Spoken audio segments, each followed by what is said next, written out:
Hello and welcome to my series of looking at the Formula One cars of 2019. Here we have the McLaren MLC34. There will be three parts to this series with the McLaren.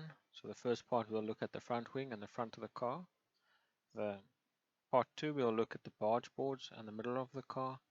And part 3 we'll look at the wing at the back, the diffuser, and generally what's going on at the back. So let's quickly look at the pressure on top and underneath quickly of the McLaren on their front wing.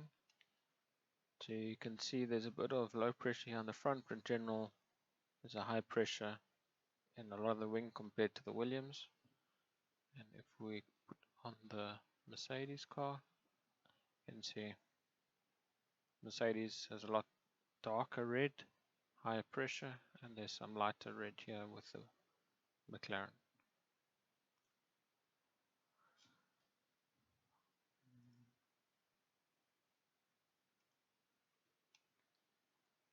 At the underneath you can see a lot of dark blue with low pressure being created and a bit of high pressure at the tip of the wing. The front, quite a big high pressure on the wheel and on the nose. If you look at the Mercedes, the high pressure is a lot smaller, also a lot further lower down.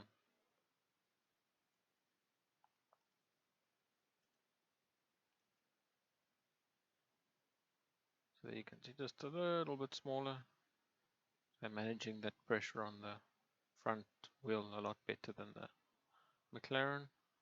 Here, if you look there, the high pressure goes quite high. There is no S duct. McLaren also has a narrow nose, like the Mercedes, just not as narrow. We'll come back there. Let's start with the Y250 zone. Sorry, not that one.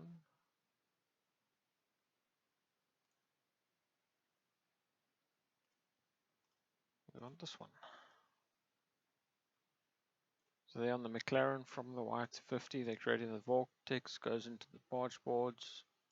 They're trying to turn it some down under the floor and others for sealing air to try and seal the floor there.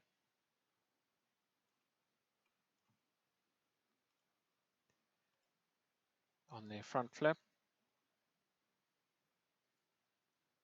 you can see most of the air coming around the tire, through the suspension, down the barge boards, and they're pushing that out to strengthen that vortex down the side to try and seal the air, seal the floor.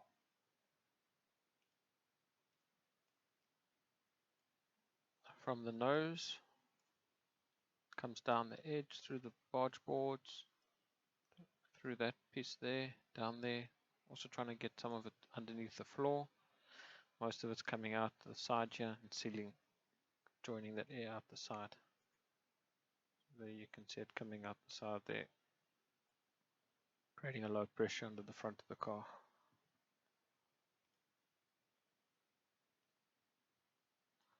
Streamline going over the nose. You can see a lot of it goes up over. Some of it comes through the bottom here, out the side, and out the side at the back there.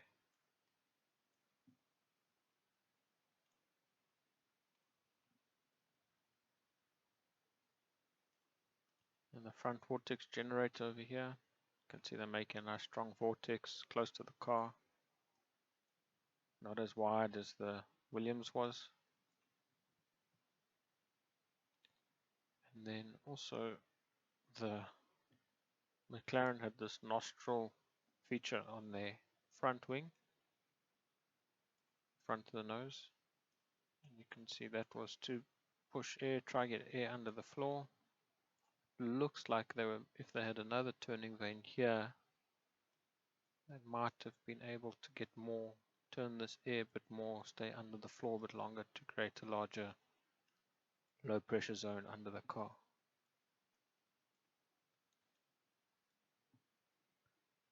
Then we just have a quick look at how the streamlines compare to the McLaren W10. The Mercedes W10.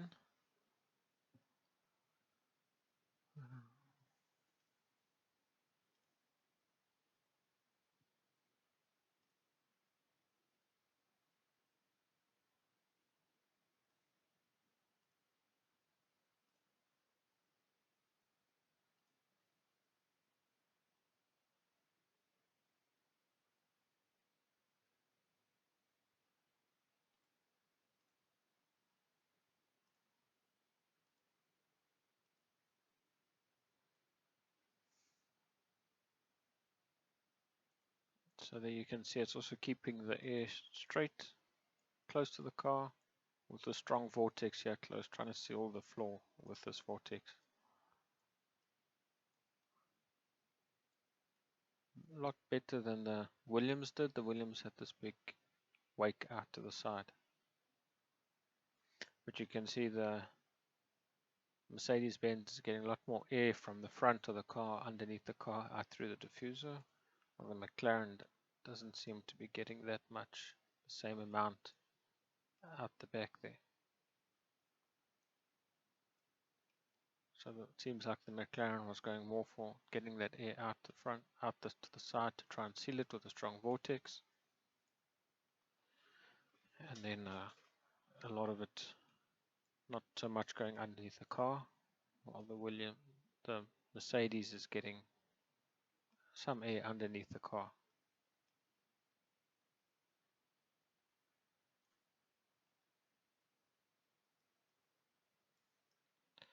Okay, that's it for that part. Check out part 2 coming later. Cheers.